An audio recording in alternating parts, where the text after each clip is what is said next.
Yo, what is good, Jets Nation? Welcome back to another Jets Media live stream. And today we got Jack in the house, and we're going to discuss what the hell happened yesterday. The Jets get blown out. We were live throughout the entire stream, throughout the entire game. Jack and I made a whole recap video. So we're going to be here talking about more in depth of what we saw yesterday. We have a lot to get off our chest and all that great stuff. So, Jack, how you doing today, man? Not doing too well, man.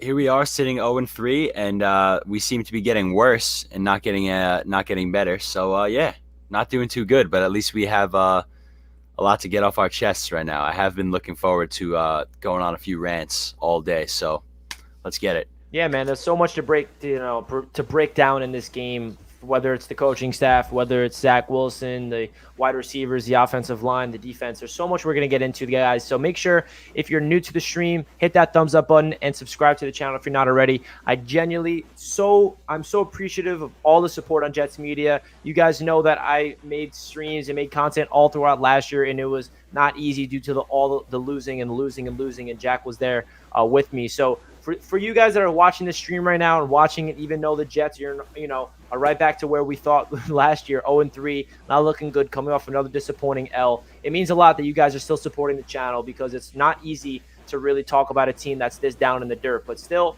there's still some upside to this team. I genuinely believe that this is a really good opportunity for the coaching staff and the players to learn that they have to adapt to today's NFL. You need to go through these times in order to become a great team in the future. And there's no spinning this game yesterday in an optimistic way whatsoever. There's a little glimpse of flashes of positives, but the negatives outweigh it tremendously, and that's what we're going to be breaking down in this video. So shout out to everybody in the chat. Hope you guys are having a fantastic day. Unfortunately, we're not experiencing a victory Monday, but we will eventually experience that together this season. I promise you that. So first and foremost, I think the thing we should talk about first is I think Zach Wilson, the quarterback. He had another game where the stats are terrible. 0 touchdowns, 2 interceptions, pretty low completion percentage. I want to rewatch the film of Zach Wilson. There's a lot to take from it. I think that he did not look like he did against the Patriots. I think he took some strides. I think a lot of it has to do with Zach Wilson's teammates letting him down. But I'm not saying this is not on Zach Wilson at all. He definitely has some things he needs to work on as a quarterback. But you can just count like at least 6 or 7 drop balls from Corey Davis to Michael Carter to Ty Johnson to all these guys. There's so many opportunities left on the table. The playmakers were not helping out Zach Wilson. The protection was terrible from Zach Wilson, the offensive line, sorry. Zach had no time to throw at the end of the game. He would stop back, drop back to pass. The interior offensive line would get murdered. Von Miller on the edge. Ty Johnson would try to check him, and the offensive line did not do their job to protect Zach. They did not do their job to run the ball. So overall, the offense in a whole was not looking good. Against the Panthers, the offense was not looking good at all until that fourth quarter. And then against the Patriots, Zach Wilson was the problem. Everything around him seemed to look very well outside of Corey Davis. The offensive line was protecting Zach. The offensive line was opening up holes for the running game. But in this game, it seemed like the offense did not get clicking anywhere. I saw Zach Wilson make a lot of impressive throws. I also saw Zach Wilson, have some miscommunication issues. That first interception to Justin Simmons, that was on him. You got to be able to anticipate safeties coming. You're in the NFL now. A guy like Justin Simmons was one of the best safeties in the league. He's a ball hawk, and you have to have more anticipation and zip on your throws. That interception, that's going to happen for a rookie. Those are the exact type of interceptions I expected from Zach Wilson going into the league. That's like a perfect learning experience. And then the second interception was not his fault. It was actually a beautiful play. If you watch that, Zach Wilson steps up in the pocket, avoids the rush, throws a beautiful sidearm pass to Braxton Berrios. It's Braxton Berrios in the hands, tips up, interception. That one's not on Zach Wilson at all. And that first incompletion to Elijah Moore in that first drive when, it was a little low. Honestly, when I rewatched it, it doesn't really look like that was on Zach Wilson. It looked like that was more of a miscommunication between Elijah Moore and Zach Wilson. It looked like Zach Wilson threw the ball early, and he was anticipating Elijah Moore to break his route a little earlier, a little closer to the sticks. It was a 3rd and 6 opportunity, and he threw the ball way before Elijah Moore had his break. So whether that's Zach's fault or Elijah Moore's fault, they both were not on the same page. So there's a lot to unpack with the Zach Wilson performance. I can talk about his performance all day because there's so much to dissect when it comes to the quarterback position. So Jack, what was your initial reaction to Zach Wilson? Did you see any improvements from him? I know obviously there's still a lot of things he needs to work on, but what did you see from him, and what are your expectations from him going into the rest of the season? I mean, to start it off, I think he definitely improved from the Patriots game. But that being said, you really can't get any worse than how he played in the Patriots game. So, you know, we didn't really see much from Zach Wilson this week. Obviously, his teammates were nowhere to help him out. This loss was not on Zach Wilson, like week 2 was, but rather this loss was on the supporting cast around Zach Wilson, the wide receivers who can't catch a pass, and the offensive linemen who can't really block. So my thoughts on Zach so far through the season. I mean, let's be real, man. The kid has 2 touchdowns and 7 picks through 3 games. So, am I worried? I am. I'm definitely worried. Is this the end of the world? No, definitely not. I mean, he just finished his 3rd game of his career. The thing that worries me the most, honestly, is that I just feel like there's nobody in Zach's ear, teaching him how to play the quarterback. We don't have a veteran. Our offensive coordinator looks like he has no idea what he's doing. Robert Saleh doesn't know the quarterback position. Robert Saleh is not an offense guy. And it shows when you look at the New York Jets when we have a competent defense and our offense looks like it, would get washed by my local high school team. But, I think that Zach Wilson, is really only up from here. We'll see how he adjusts. The one thing I will say about Zach is that I like his confidence. I like, hearing what he has to say in these post-game pressers, and that his confidence is not really rattled. I like the way he composes himself in these post-game pressers. I've been enjoying listening to hear what he has to say, although we've been losing. He takes accountability, unlike Greg Van Roten, who throws the rookie quarterback under the bus, but we'll get into that soon. But yeah, man, I think moving forward for Zach, he's just got to, try not to make the same mistakes that he's been making. I don't know if you heard, Rich, or if anybody in the chat heard, but I'm sure you did, Rich. What Quinnen Williams said when he was interviewed after the game, and the reporter asked him about the sacks, and he said, "No, I don't really want to talk about the sacks. Like, let's talk about the negative aspects of today's game." And he said the biggest thing that he tries to implement in his game is learning from mistakes and never repeating the same mistakes. So, I'd like to see that from Zach Wilson. Footwork, I feel like he's got to realize that this is the NFL now. It's not BYU where you have, 7 seconds to throw the ball. I don't like to see him throwing, off his back foot a lot. That's, where all of Sam Darnold's interceptions came from. And, Zach Wilson has 7 picks through 3 games. So, the throwing fundamentals, although he does have that, flick of the wrist, launch it 60 yards down the field kind of arm talent. I think he needs to settle down, get back to the basics, get back to the fundamentals, and it's really down to Mike LaFleur to give Zach Wilson easy throws. I mean, we all saw what was circulating on Twitter with Braxton Berrios, Tyler Croft, and who was the third guy? Was it Davis? Yeah, it was Davis. All doing literally the same 5-yard in route over the middle. It was disgusting. Like, I cannot believe that that's on tape for teams to, watch when they're, prepping to play us. It's just embarrassing, man. So LaFleur has no idea what he's doing. I feel like after 3 games with 20 total points scored, I can confidently officially say that LaFleur was probably not ready to be an offensive coordinator. It's going to be a rough year for him. And it's just ironic because we were all saying, well, I'm just scared because, LaFleur is going to get a head coaching job after this year.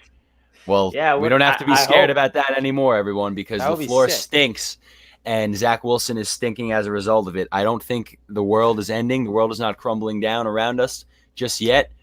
But,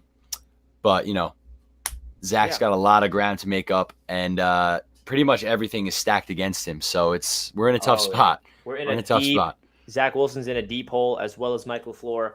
Shout out to Dan for the super chat. Appreciate you, brother. The $5 donation means a lot, man. Definitely an unpopular opinion, and I know it's bad right now and spirits are low, but I'm still excited, and I still believe in this GM, head coach, and quarterback. Dan, that is exactly where my mindset is as well. We are down in the dirty, garbage, whatever you want to call it. We're low.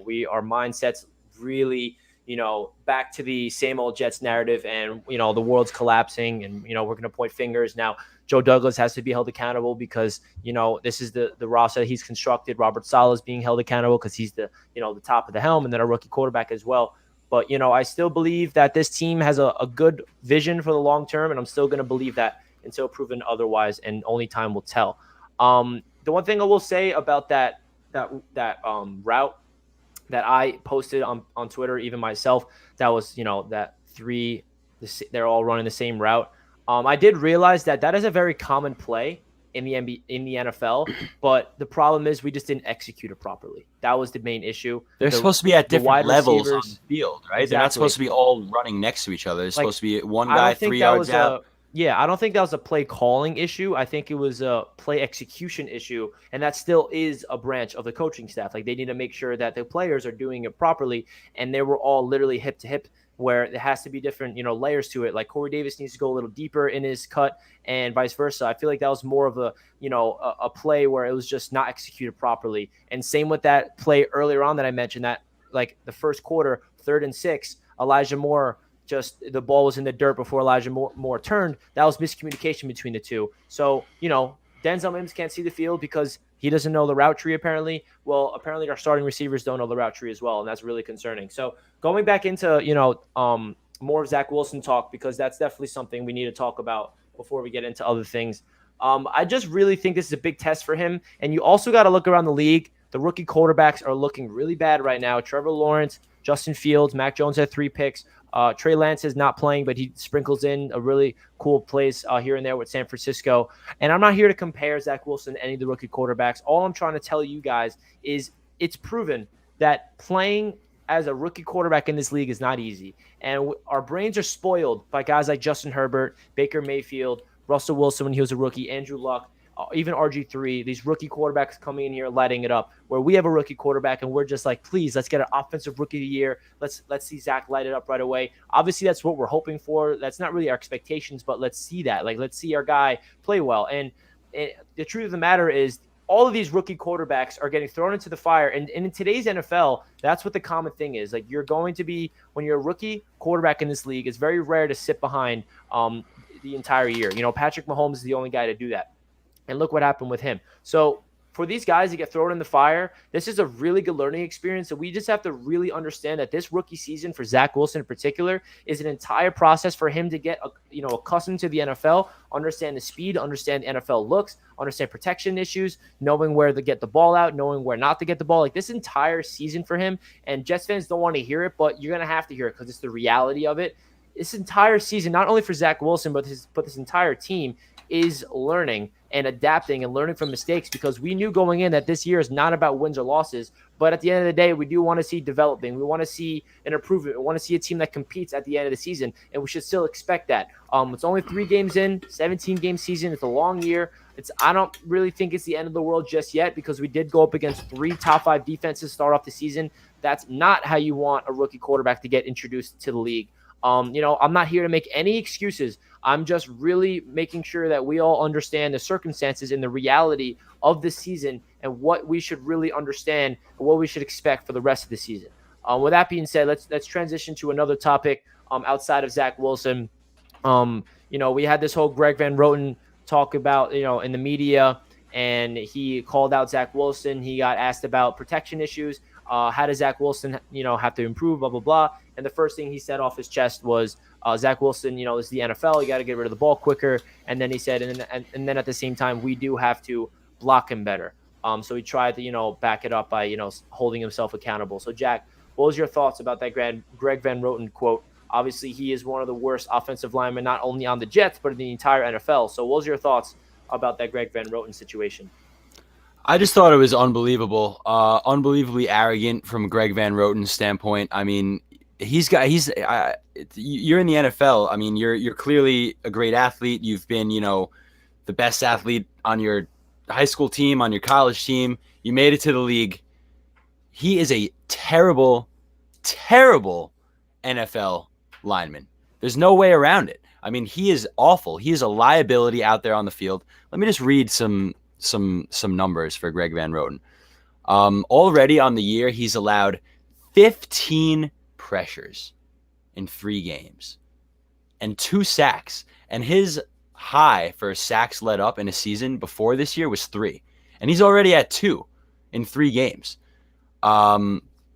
I don't see where the arrogance comes from there to call out Zach Wilson when you are by far the worst offensive lineman on the worst offense in football, which also in turn makes you the worst offensive lineman in football. I mean, Greg Van Roten is the bottom of the barrel as far as starting caliber offensive linemen go in the NFL. I mean, it's just proven every time we watch the guy step out onto the field.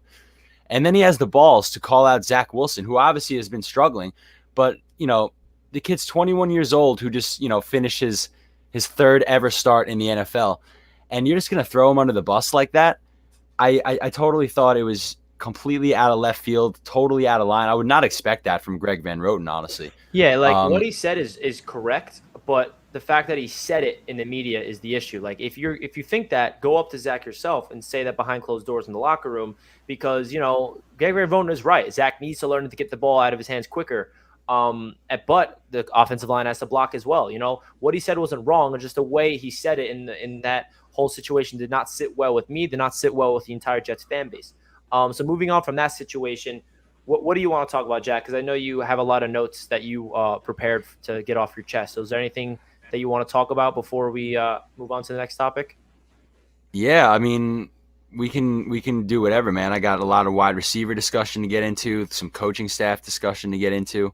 We could talk about the And coaching I do staff want to now. say, while we're still kind of on the offensive line topic, I'm not putting all of the blame on the offensive line. Um, but the reality is Zach Wilson has been sacked 15 times this year, pressured 33 times, and Greg Van Roten has led up basically half of those pressures with 15. So I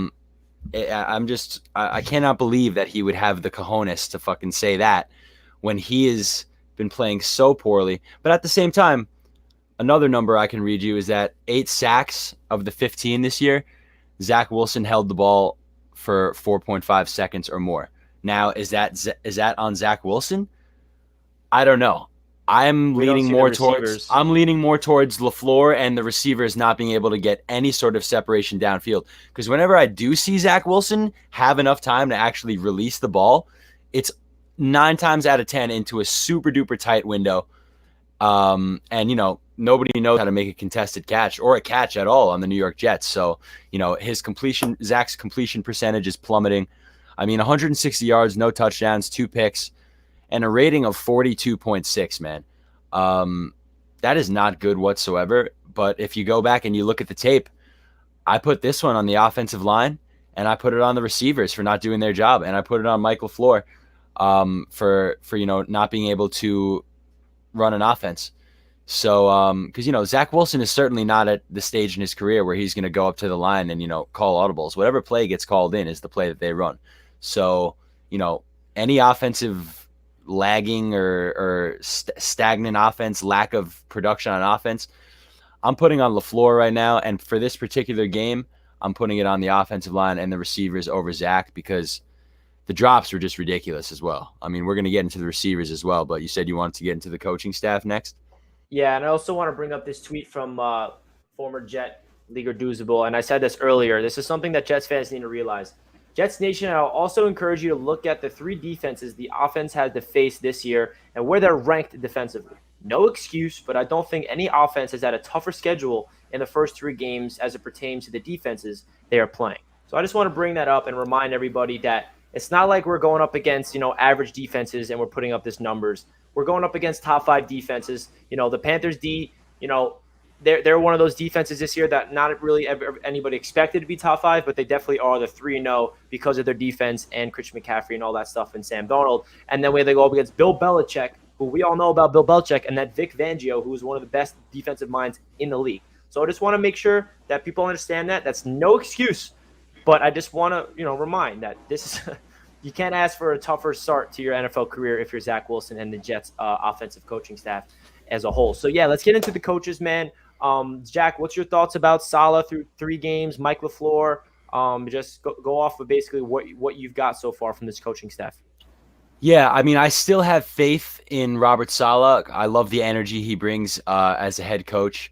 Although yesterday there was really, it was very somber on the Jets sidelines yesterday for sure. But as of right now, obviously, Saleh this is his first time being a head coach. He's only got 3 games under his belt as a head coach. You can't write him off completely.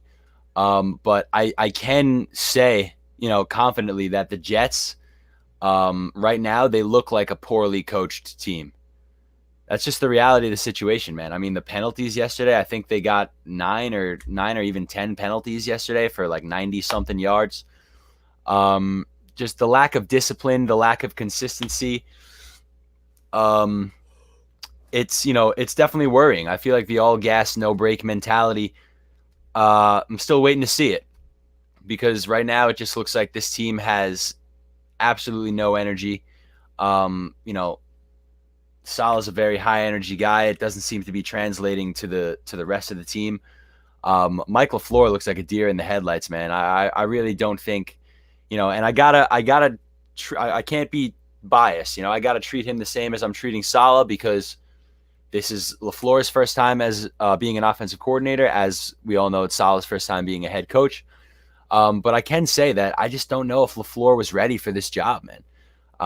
The offense just looks like it has nothing going whatsoever. I mean, we were expecting a new, innovative, exciting offense with trick plays and exciting crossing routes and pick routes and all this fun stuff and play action bootlegs and seeing Zach Wilson designed throws on the run, not him running away from a huge defensive lineman who's trying to eat him and then throwing it. We've seen no sort of firepower on offense, and which brings me to my next point is I'm just so worried now about this offense for the rest of the year because, as I briefly mentioned in the beginning of the stream, I don't know who's in Zach Wilson's ear telling him how to play the quarterback position at the professional level. I mean, this isn't BYU, man, where you have one of the best offensive lines in college football and you're playing against crappy competition and you have all day to throw every time you drop back. I don't know. Salah's not a QB guru. LaFleur clearly is not a QB guru. We don't have a veteran quarterback on the team. So I just think that this was a very big mistake. And I guess I can maybe put that on Joe Douglas for not going out there and getting a veteran and really thinking that we could go with a rookie quarterback and Mike White and a rookie offensive coordinator. And that'll be our offensive attack this year. I guess I could put that on Joe Douglas because I don't know who else to put it on because he didn't want to go out and get a veteran quarterback. But I think that it really shows, LaFleur's weaknesses and the fact that I just don't think he's ready for this offensive coordinator position. The fact that we're averaging under 7 points a game through 3 games. I just think this coaching staff, although they still have potential, I think that, the stage has certainly been a little too big for these guys so far. And we have a long season ahead of us, 15 more games to go. No, 14 more games to go. But yeah, we got a long way to go as far as coaching goes. I think the discipline is bad. Obviously, the offense is bad. I will speak about the defense because they have been kind of a bright spot. They've been holding their own. They've been solid throughout this year. Not Bryce Hall, although Bryce Hall was pretty good, but yesterday wasn't his best game. But Michael Carter II, man, he's our best quarterback right now. He was the highest rated Jet yesterday according to PFF. He got a 76 before PFF grade.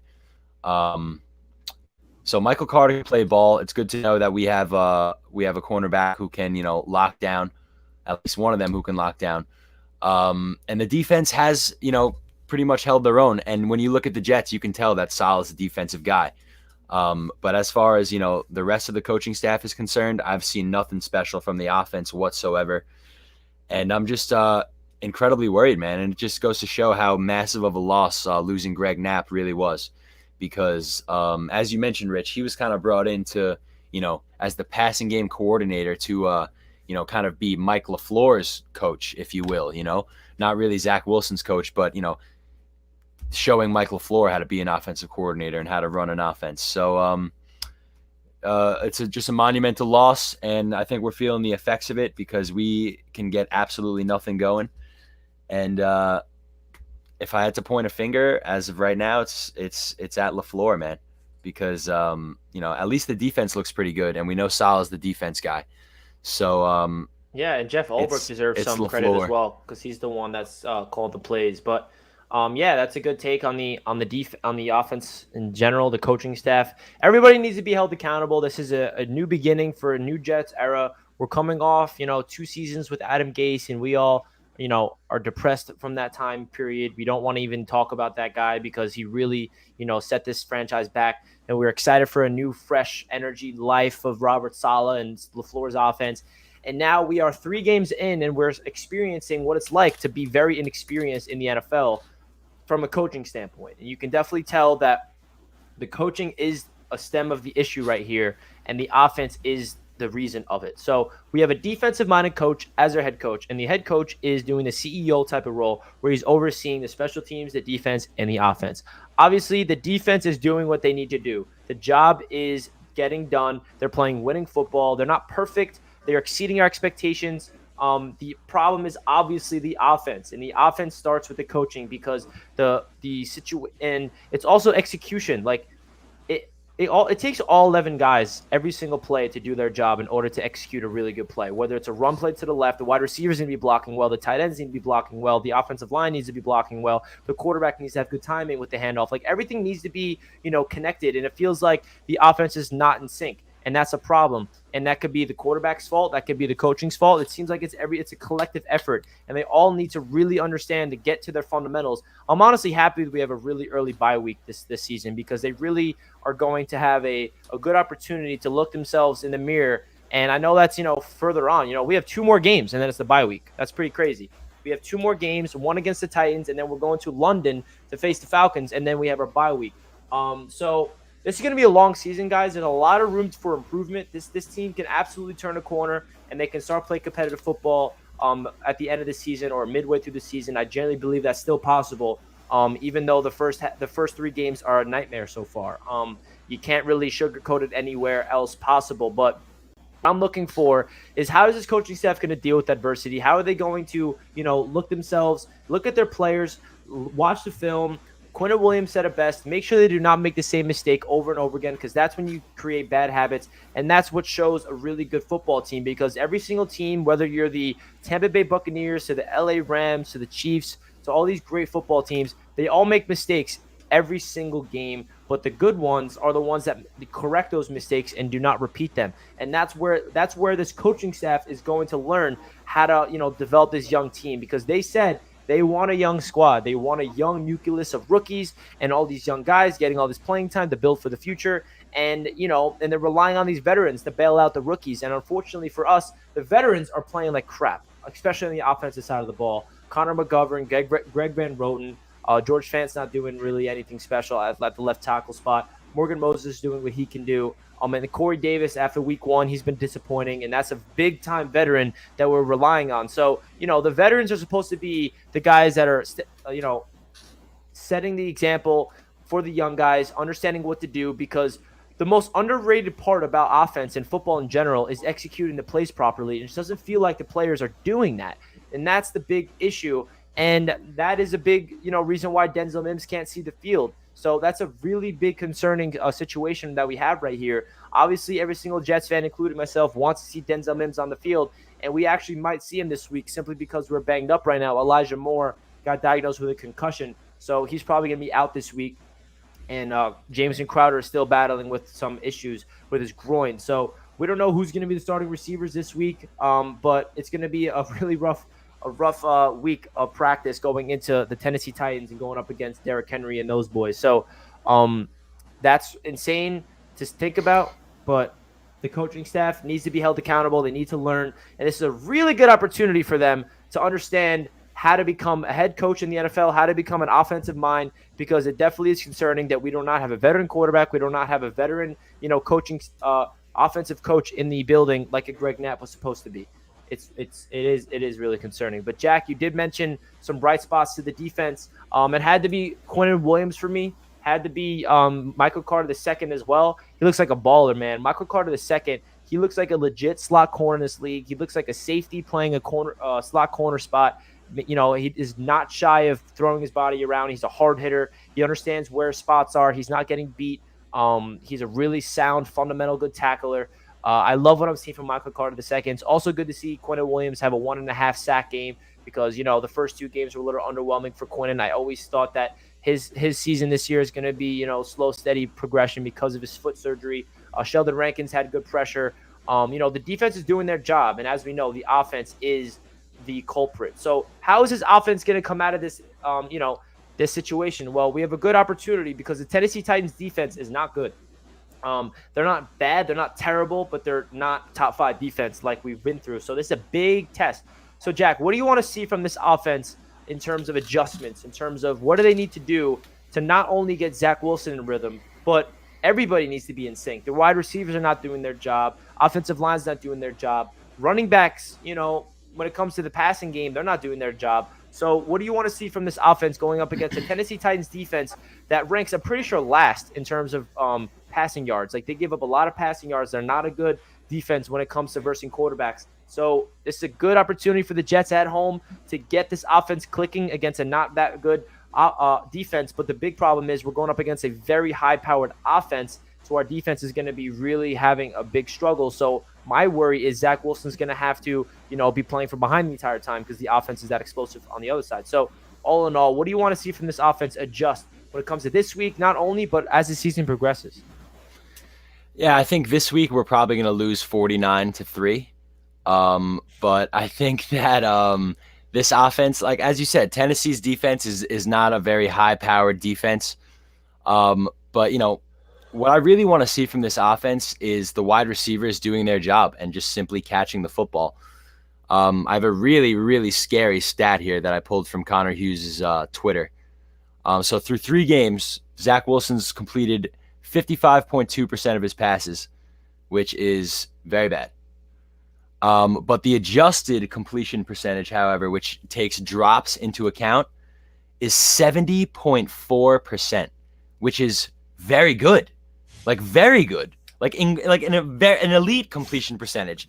So, I mean, if the wide receivers can do what they're paid to do, and when they get 2 hands on the football, secure the catch and stop making Zach Wilson look like shit, we'll be able to move the ball down the field, man. Michael Carter looks good in the running game. I'm confident that we have a nice running back in Michael Carter. He looks shifty. He always seems to make the first guy miss.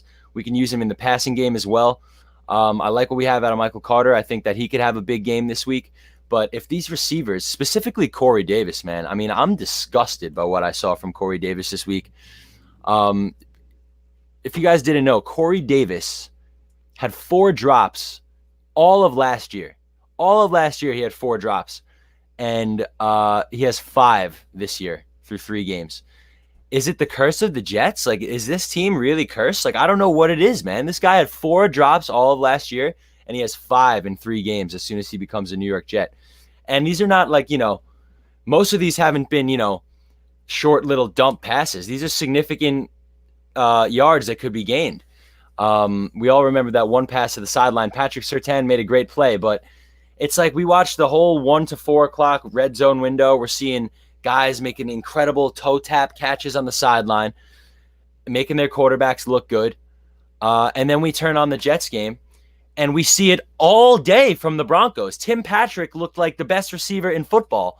It's embarrassing that our receivers can't catch a ball that's right in their hands. So I think if that changes, and I don't really know how that, I don't know how you coach that.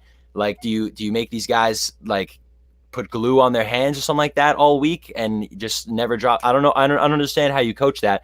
I feel like that's just a mental error. So if these receivers can just do their job and catch these passes, we're going to start moving the ball. I mean, because that stat, I'll repeat it one more time because it's terrifying. Zach Wilson's completion percentage so far is 55.2%, but his adjusted completion percentage, which takes drops into account, is 70.4%, over 15% higher. So if these receivers can just do their job and stop making Zach Wilson look like shit, and I'm not leaving Zach Wilson blameless. I hit you with the stat before about how he does tend to hold on to the ball a little bit, but that comes right back to the receivers not getting any separation. The offensive line has been playing poorly.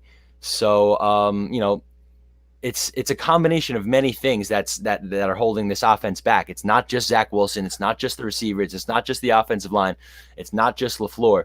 But right now, it just seems like a perfect storm of all 4 of those things. But I really think it starts with the receivers just catching the goddamn ball, because that seems like the easiest fix right now. You know, LaFleur is not just going to wake up tomorrow and know how to be a great offensive coordinator, but I'd like to think that NFL caliber professional wide receivers, millionaires getting paid millions of dollars to literally catch footballs, are going to start doing their job and make it a little easier on our rookie quarterback.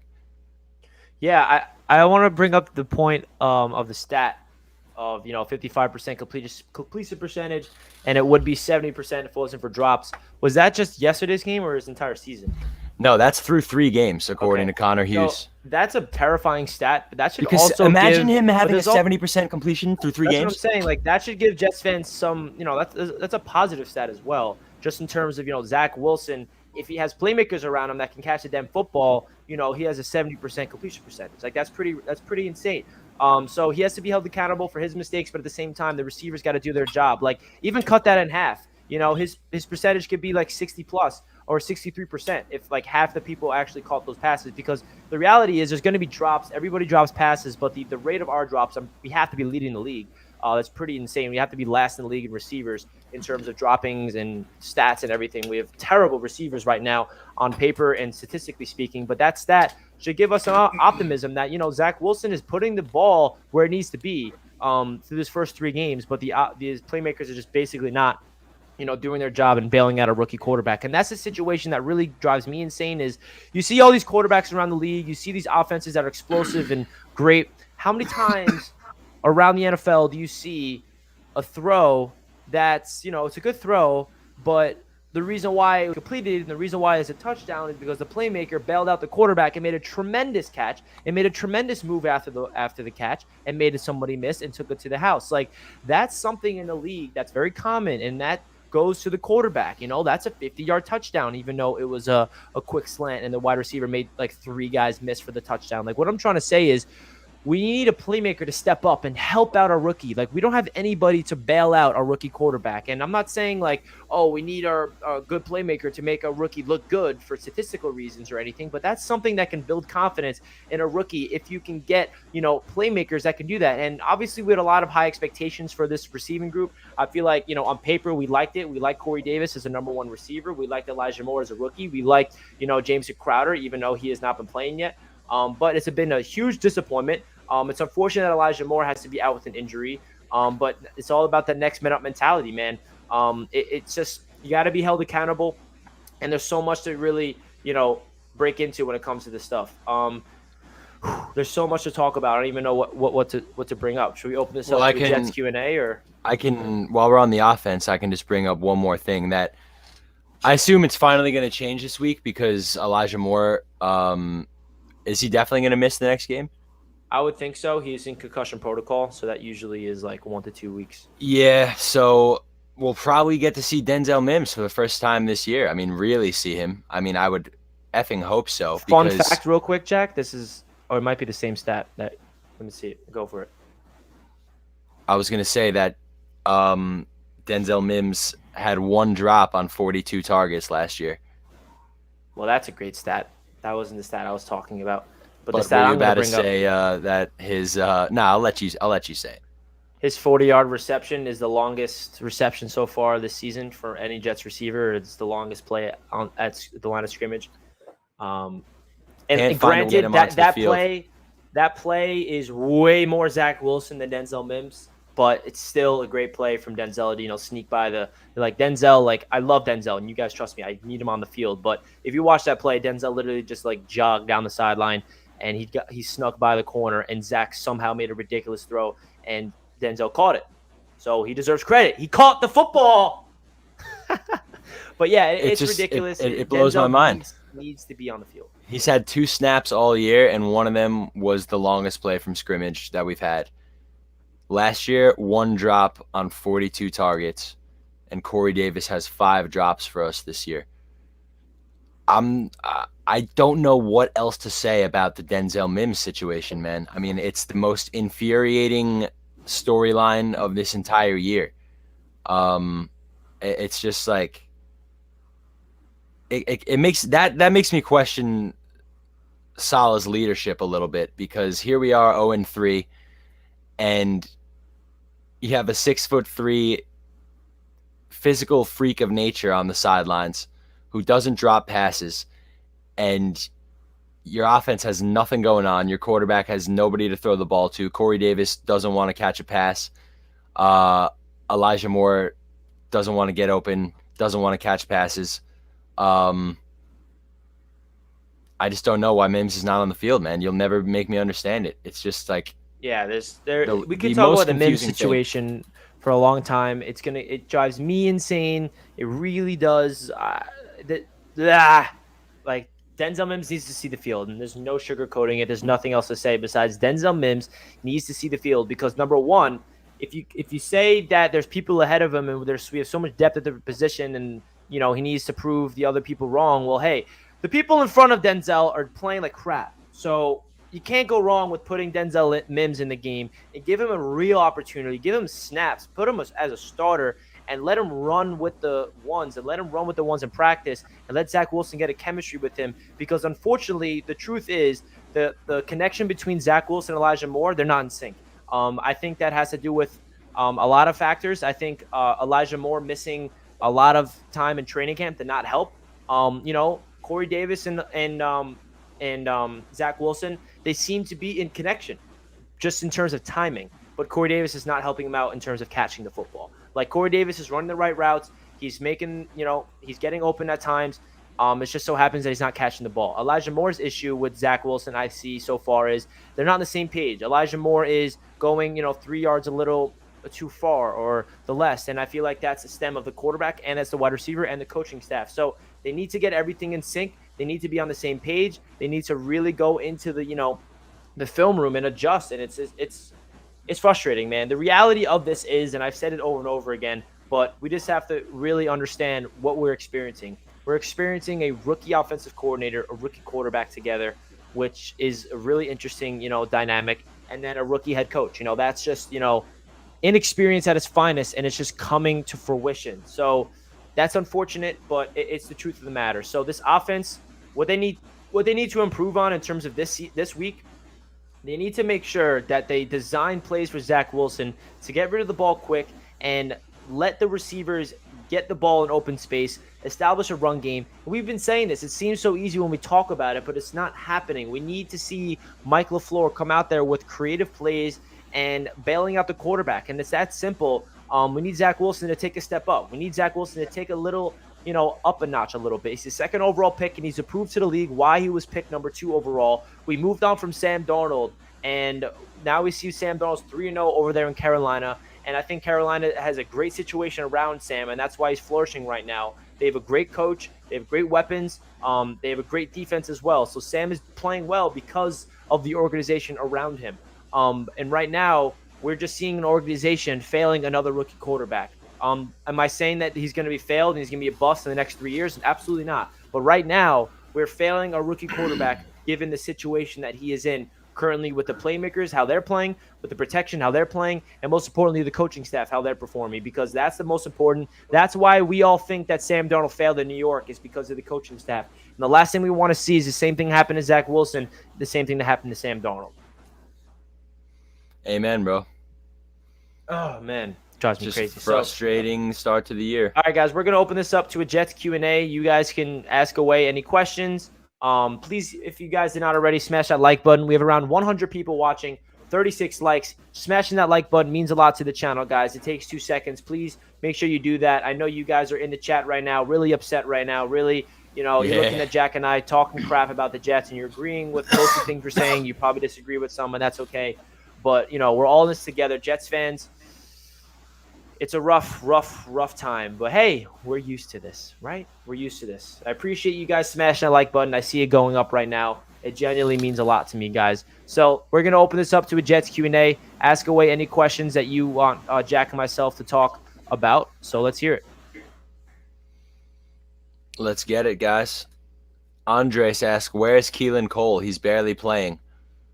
Yeah. I don't really know how to answer that. Apparently, Keelan Cole is the number 4, and in Salah's, whatever he said to the media about 1, 2, 3, need to know this, 4, special teams, 5, whatever. I don't know. Cole doesn't see the field. Barrios does. I don't get it, but Keelan Cole has been. I mean, he did miss the first week, I believe, right? But he's been Yeah, I think he active. had 2 receptions yesterday or He's one. been he's been active, suited up. Weeks 2 and 3, just another guy that I think is more talented than Braxton Berrios. Can't seem to fit him into the rotation at all. Gase or LaFleur? Who would you honestly rather have? LaFleur. I'd rather have a 34-year-old guy that has been under a system that's been successful everywhere it's been in the league and that has potential. Like, we have to realize that LaFleur is not going to be a savvy offensive coordinator immediately. Like, he is a guy that's learning on the job. And if you look at his trajectory and where he is coming from and his brother and the 49ers system, the Rams system is the same system. All these offensive systems around the league, it's proven to be successful. I think that LaFleur is a young, innovative offensive mind. I genuinely believe that. I just think he's learning how to execute plays live. He's executing how to develop a young quarterback. So we saw what Gase did. I do not want Adam Gase on this team at all. So LaFleur is the easy answer for me. Even though it's been 3 games, it's a small sample size, I think he's going to get it going. Maybe not next week or the week after that, but towards the end of the year. And I definitely think this offense is going to take a big step in year 2 in the system, because that's usually when it happens. The continuity's way easier. You understand the offense like the back of your hand. You don't think too much. That's when it really starts clicking for everybody. Ask away any questions, guys. Would you agree that it was a mistake that the Jets did not get a veteran quarterback to help Wilson? Jack? I think that's probably, at this point, probably the biggest mistake we made this offseason. Either that or not, upgrading the right guard. But the fact that we really have nobody in Wilson's ear, it's bad. It's very concerning, man. We know he's not learning any tidbits from Mike White. So I don't know, man. I think it's a huge mistake. I would definitely agree with you, James. Definitely got to answer this question because it's positive. Woohoo! I think our secondary has been playing rather good. Your thoughts? Thomas, you're correct. Our secondary has been probably the most impressive position group on this entire roster. If you factor in the expectations that they had going into it. Bryce Hall looks like a very good starting cornerback in this league for a guy that, is coming off a rookie season where he played 7 games. He has tremendous upside. I don't think that he's going to be our future number 1 corner. I think he's going to be our starting corner next year for sure. I think so far I can with confidence say that Bryce Hall, I am happy with him being our starting cornerback for the future. Brendan Eccles as a 6th-round rookie, so far he's been looking very good. I know that he had that borderline pass interference call in the end zone, but that sticky coverage, that could have went either way. That's going to happen. They're going to attack the rookie. I like what I'm seeing for Brendan Eccles. His mindset looks good. His fundamentals look very sound. He looks like a very well-coached young rookie. And then obviously the Michael Carter II, the slot cornerback, has been probably the most impressive player on the defense. Definitely the most impressive rookie on the entire team. Looks like, I think he's second on the entire team in total tackles behind CJ Mosley. And that's crazy to do as a slot corner. He's basically like another linebacker out there with the amount of tackles that he's getting. And then Javelin Guidry is looking really good as well. Marcus May, he did not have his best game yesterday, but he's the veteran holding down the secondary. And then we also have Colbert and Wilson as their other safety tandem that's rotating in and out with the injury to LaMarcus Joyner. So yes, the secondary has been looking very good based on the expectations going into the season. Absolutely, man. I'm incredibly impressed with how this young secondary has played and really held their own. And as you said, they're probably the bright spot of our entire team right now. And going into the year, we thought that would be literally the worst. Yeah. So that's a good thing, guys. That's a good thing. It just goes to show that as a Jets fan, we know nothing. Yeah, absolutely. Has Quinnen Williams knocked off the rust? Can we expect this Quinnen every game? What do you think, Jack? Every game? Are we getting 1.5 sacks? I don't know about 1.5 sacks every game. I would love that, and I'm here for it. But I think that, I mentioned it earlier in the stream, Quinnen's post-game interview with the, I believe it was an SNY reporter. Yeah, Gene Coakley. Yeah. He didn't want to talk about his sacks. He wanted to talk about the negative aspects of how the team played yesterday. And I like that for Quinnen Williams because I think that's going to keep the fire lit. He doesn't want to, come off of a 26-0 blowout and talk about the 1.5 sacks that he had. That's not the type of dude he is. That's not the type of player he is. So I think that it's honestly the fact that we started 0-3 has really, given Quinnen the jolt that he maybe needed. And I would love to see the Q we saw last game every game. I don't see why we can't. Um, it's not like he had the best game of his career last game. So he had a good game, but I don't see why we can't see the Quinnen we saw yesterday every time he suits up. So I'll say, yeah, we can expect this Q every time because there's no reason why we shouldn't. It was a good game, but it wasn't a career game. So we should be seeing that Q every time for sure. In year 3, definitely. Yeah, I agree. I thought that Quinnen Williams is going to have a season where he starts off slow. Like you said, he knocked off the rust, and I think the rust might be off. Him and Sheldon Rankins look very good together. John Franklin Myers looks very good. Foldy Fatukasi getting that interior pressure. Like this D line is living up to their expectations. It's just unfortunate it's getting wasted from the terrible offense that is experiencing. Um, Yeah, man, you can't ask the defense to put up points. The defense has been, doing their job. I think we're averaging 22 points allowed on the year so far, which is, on pace to be in these games. Our offense just can't put up any points to combat it on the other side. So the defense is not the problem to start 2021.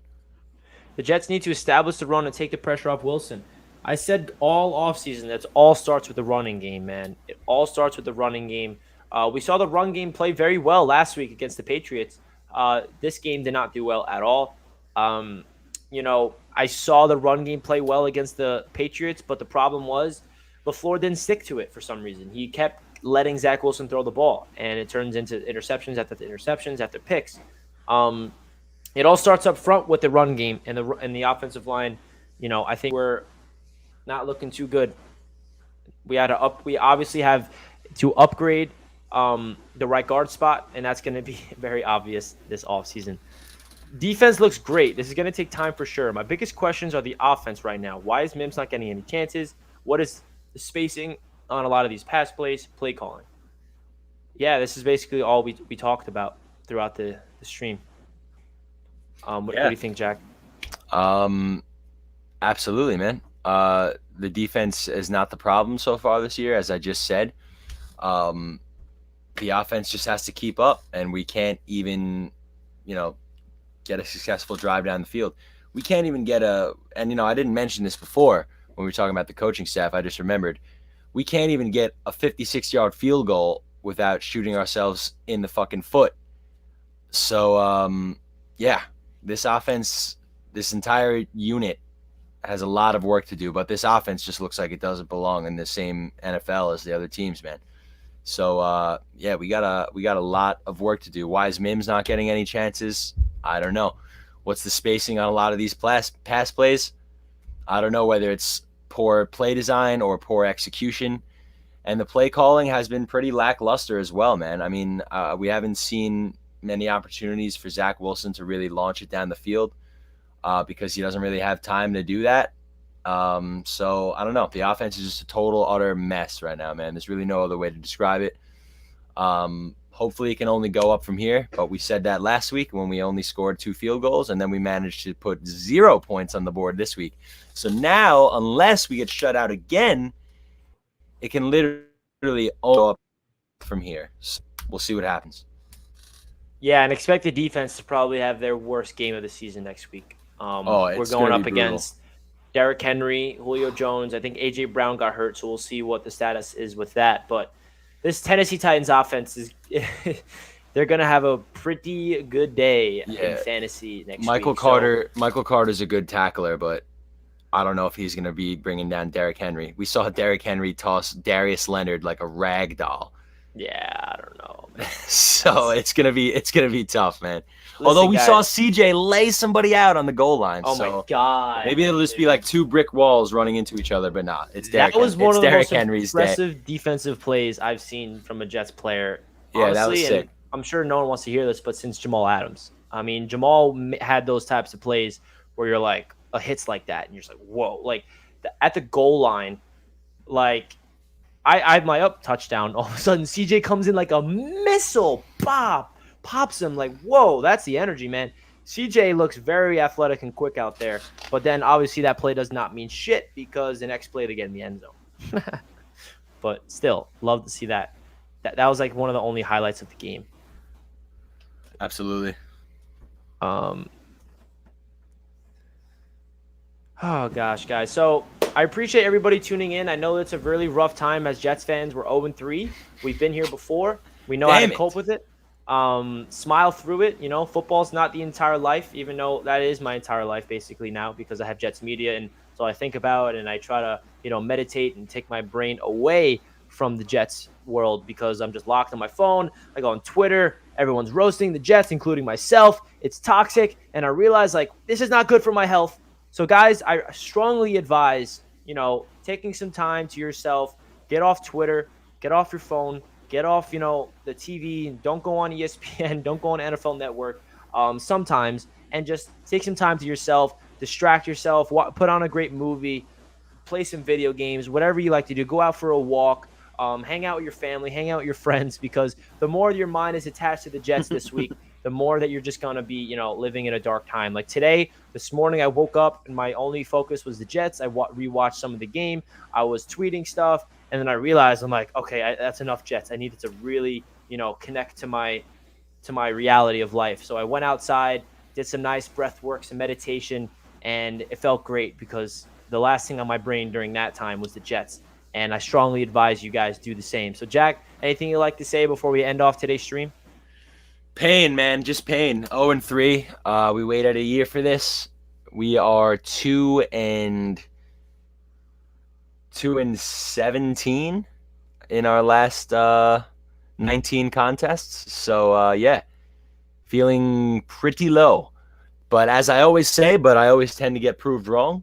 It can only go up from here. We'll see what happens. We're all out of our minds for rooting for this team. But I wouldn't have it any other way. Thank you guys for hanging out with us. And go Jets. Love all you guys. And we'll be back here next week. Same time, same place. Win or loss, baby. We're here all year. All year, baby. We ain't going anywhere. Appreciate the love, guys. Make sure you check out Touchdown Kingdom. There are going to be nice videos over there this week. Greatly appreciate all the support. Like the stream if you guys are not already. And I genuinely appreciate you guys coming in and venting in the chat about how much you hate this Jets team because we all do currently right now. But you got to believe, baby, it's going up from here. Only up, right?